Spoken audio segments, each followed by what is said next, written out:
Je vais revenir maintenant sur l'éditeur de blocs qu'on retrouve à la fois dans les pages et dans les articles. D'accord ? Quand on est en train de modifier une page, tous les éléments de la page sont en réalité des blocs. Et c'est exactement le même principe pour nos articles.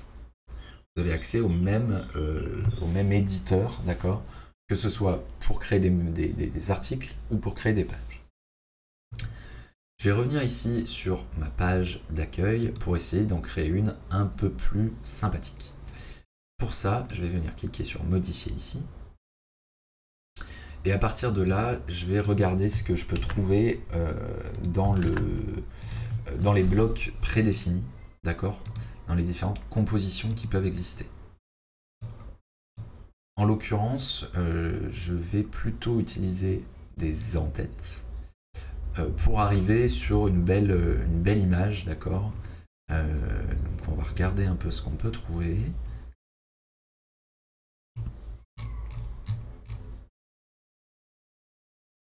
Je suis particulièrement fan de cette approche-là. Hop. Et là, quand on vient mettre à jour ça, hop, vous allez voir à quoi ça ressemble concrètement sur votre front-end, d'accord ? Et ici, je trouve ça assez sympa. Pour le coup, évidemment, ça fonctionne pas très bien avec le code couleur que j'ai choisi, hein, cette image et ces couleurs-là. Mais tout ça sont des éléments que vous allez pouvoir modifier. D'accord ? Ici, si je passe sur forêt, que je viens sur l'onglet couleur de réglage de bloc, ici, je vais pouvoir utiliser une couleur liée à mon thème. Je vais pouvoir utiliser par exemple ce violet-là.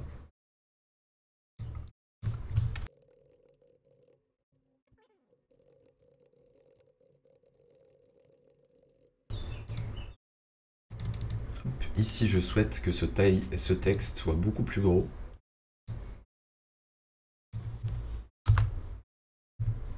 Hop. Et on va réutiliser la même couleur que pour le titre. Hop. Ou alors ce petit rose-là, qui est peut-être un peu plus doux. Et ici, on va chercher à voir comment modifier cette image d'arrière-plan. Pour le coup, tout ça, ça dépend réellement du réglage du bloc que vous utilisez. D'accord ? Et alors ici, pour le coup, je ne connais pas spécifiquement ce bloc. Et si je clique sur effacer le média, j'ai plus la possibilité d'en rajouter un. C'est dommage. Si je fais CTRL Z, je n'ai plus la possibilité de mettre un média. Ah si, pardon. Et là, je vais pouvoir cliquer sur ajouter un média. Et donc, on va aller en trouver un sur Unsplash. Sur Unsplash, je vais chercher Websites. Voilà, et utiliser ça, ça me paraît assez chouette pour parler de création de sites internet d'entreprise. Donc je vais utiliser ça, je vais aller le télécharger d'abord. Et après, on va aller le modifier pour bien vérifier la taille de l'image en question. C'est assez important avant d'uploader des images sur votre site WordPress, de bien les redimensionner. Vous pouvez utiliser GIMP ou Photoshop pour faire ça. Les deux points importants, c'est à la fois de renommer vos images et de les redimensionner. Donc là, je vais utiliser illustration, formation WordPress. Utiliser cette image. Et on va aller la redimensionner. Hop, déjà, regardons quelle taille elle fait. 5800 pixels c'est beaucoup trop. Sachant que la taille d'écran max en web va être autour de 1920 pixels, d'accord ? Et on va utiliser ça en largeur maximale, donc 1920 par 1280, je vais dire OK ici. Bon, je vais commencer par enregistrer une copie et je vais utiliser non pas le format JPEG, mais le format WebP, qui est un peu plus adapté aux images web et qui permet d'avoir, un taux de compression meilleur et sans forcément avoir de perte en qualité. D'accord ? Mais ça fait des images beaucoup plus petites, ce qui sont assez intéressants. On ne va pas inclure de métadonnées et on va dire qu'on va avoir une qualité élevée. Hop, on se met à 80. Mais je ne vais pas rester à 100. Hop, OK. Nous y voilà. Là, j'ai enregistré mon image et ici, je vais pouvoir dire téléverser et utiliser ce format WebP. Voilà, donc là, automatiquement, l'image est modifiée. Et ici, je vais revoir la couleur ici.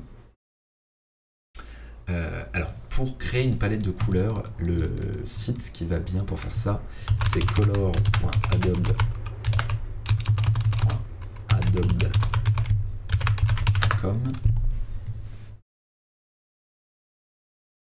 Et là, vous pouvez aller lui demander d'ajouter une image. Et alors, pour le coup, voilà, extraire le thème. Là, on va aller sélectionner un fichier. On va utiliser l'image qu'on vient de télécharger. Voilà. Et là, ça nous extrait directement le thème de couleur utilisé au sein de l'image. Donc, je vais pouvoir utiliser déjà ça pour l'arrière-plan. On va finalement pas utiliser notre arrière-plan sombre. Hop, je vais aller dans couleur et mode sombre, sélectionner une couleur et mettre ça. Alors, je suis pas sur le bon... pour le coup, le plutôt blanc, c'est F2, F2, F2. Voilà. Donc là, je suis sur ce blanc un peu cassé. Hop, et je vais aller publier ça. Mettre à jour cette page-là pour bien réactualiser aussi son image, sa couleur d'arrière-plan. Hop, et là, vous voyez que si je réactualise ma page, je vais retrouver l'arrière-plan un peu plus clair sur ma page. Ici, maintenant, on va aller utiliser une autre couleur également pour ça. Ici, je vais aller choisir plutôt cette couleur-là, a priori pour les textes.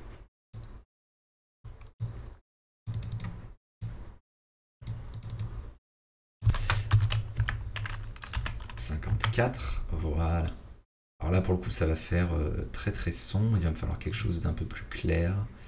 On va essayer avec C4, C7, F2.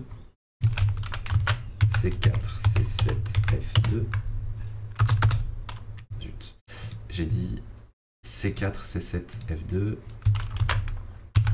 C4, C7, F2. Voilà, ce sera un peu mieux. L'arrière-plan, on va pas en mettre. Et ici, on va utiliser la même couleur.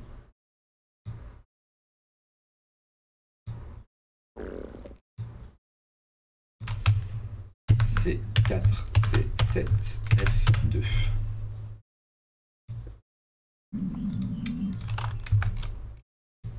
Hop, et là vous voyez que si je viens mettre à jour ici, on va fermer ça. Et là j'ai bien ma page. Alors pour le coup j'aurais préféré ne pas afficher l'espace tout en haut. J'ai pas forcément cette possibilité là. On va se contenter de ça pour l'instant. Hop. Ce qu'il me manque en revanche, c'est d'avoir... Ici, j'aurais aimé ajouter un bloc de boutons pour ajouter mon CTA. Je veux me former. Alors là également, on va sélectionner ce bloc et ici vous aurez accès donc toujours à différents éléments de réglage. J'aime beaucoup les boutons style de contour et on va aller régler les couleurs. Pour le coup, on va rester sur notre code couleur assez clair comme ça. Et là, l'arrière-plan n'aura pas d'incidence, d'accord, sur un bouton contour. Vaut mieux ne pas mettre du tout d'arrière-plan, sinon ça va vous faire quelque chose pas plein, forcément. Tac, et je vais mettre à jour cette page-là.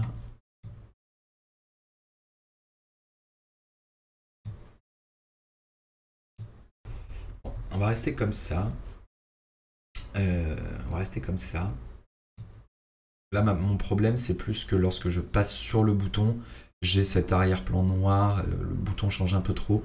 On modifiera ça en CSS un petit peu plus tard. Pour l'instant, on va vraiment rester sur ce bloc positionné comme ça.